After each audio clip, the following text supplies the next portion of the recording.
বাচ্চারা খাবার ছেড়ে দিলে সব মাদের একটাই কষ্ট, বাচ্চাকে খাওয়াবো কী করে। আমারও সেরকম কষ্ট হয়, কিন্তু তার অনেকগুলো কারণ আছে। চলুন আজকে বলি। বাচ্চারা দুটো তিনটে কারণের জন্য খায় না, যেটা আমি অ্যাবজর্ব করেছি আমার মেয়ের জন্য। তোমাদের এটা নাও মনে হতে পারে। প্রথমত, ওর জ্বর এলে মুখের টেস্ট চেঞ্জ হয়ে যায়, ওই জন্য খায় না। সেকেন্ড, সর্দি হলে, জ্বর নাও আসতে পারে কিন্তু সর্দি কাশি হলে মুখের টেস্ট চেঞ্জ হয়, ওই জন্য খায় না। আর একটা হলো পটিটা ঠিকঠাক না হলে, পেটে গ্যাস জমে থাকলে। কারণ পটি যদি ক্লিয়ার না হয় বাচ্চাদের খেতে ভালো লাগবে না, খাবে কী করে, পেটটা এমনি এমনিই ভরা থাকে।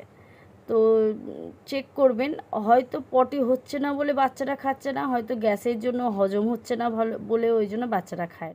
ওর 21 দিন বয়স থেকেই আমি ওকে একটা চাইল্ড স্পেশালিস্টের কাছে দেখাই। তো প্রথম জ্বরটা আমরা অতটা ধরতে পারিনি কী কারণে এসেছিলো, কিন্তু ডাক্তারের কাছে যখনই আমরা গেলাম তখনই ওকে প্রথমে চেক আপ করলো। চেক আপ করানোর পর দেখলো ওর পেটের কোনো প্রবলেমের জন্য জ্বরটা এসছে। আর আমরা মারা অনেকেই ধরে নিই যে জ্বর এসছে মানেই ঠান্ডা লেগেছে। তো জ্বর আসার আরেকটা কারণ হতে পারে পেটের ব্যথা। এই ভিডিওটা করছি শুধুমাত্র কিছু তথ্য দেওয়ার জন্য।